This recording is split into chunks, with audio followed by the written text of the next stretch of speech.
Hello, welcome. I wanted to highlight my favorite graph, which is a bubble graph. So just really quickly, right here we've got a multi-step income statement. We've got revenues, cost of goods sold, marketing and sales, general and admin expenses. We've got total expenses, interest, expense, profit margin, net gain, cumulative gain.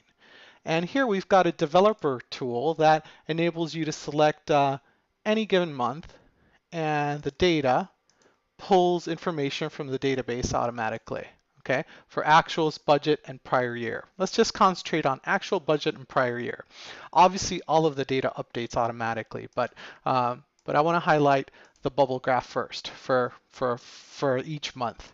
So let's collapse this income statement because there's a lot of rows here, so we could easily see where the data is pulling from. And I've highlighted in yellow the data that the bubble graph uses. So for example, January, this is current year, we've got total sales of 459,000 right here.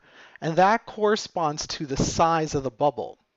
We've got net gain or loss of 29,000. It's a net gain, and that corresponds to the position on the y-axis, or up and down. And we also have profit margin of 6%, and that corresponds to the position of the bubble on the x-axis. So same thing for prior year. Prior year, January, we've got negative 3% profit margin. So you see it's a little bit off to the left of 0 on the x-axis. We've got sales of 311,000, so that's right here, and that's the size of the bubble. And we've got net gain or loss. In this case, it's a loss of 9,867, and as you see, the center of it is below below 0 on the y-axis. So watch what happens when I select different months. So February. So as you can see, February last year we did pretty good. We're on the plus side of everything. We're about $50,000 of profit. The size of the bubble indicates that it's about 495,000, and it's about 11%. However, this year, February, the bubble is worse than January. So watch what happens in March. So March, this year, we did way better than last year. Last year, here is the bubble for March. This year, it's really high up. And the size of the bubble indicates that the revenue is about 459,000, okay? The position along the x-axis tells us that we're at 30% profit margin, and on the y-axis tells us that our net gain or loss is about 200,000, okay? So last year we weren't as good. So look what happens when I select April. Well, we'll see the April bubble. Oh, here's the April bubble for last year.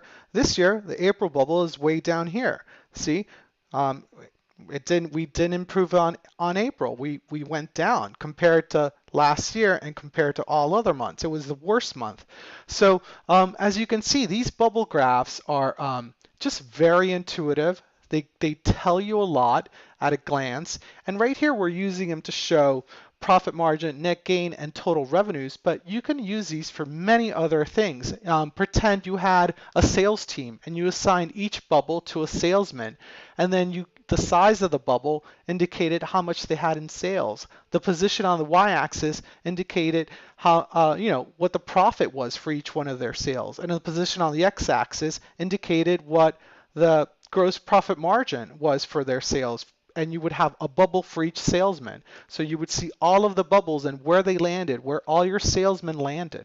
So again, many uses to this. You could use these bubbles for accounts receivable and have them by customer. Again, a lot of uses, and it's just once you accumulate data, it's a really quick way to show you very quickly how you're doing month by month. Again, this is current year, this is last year.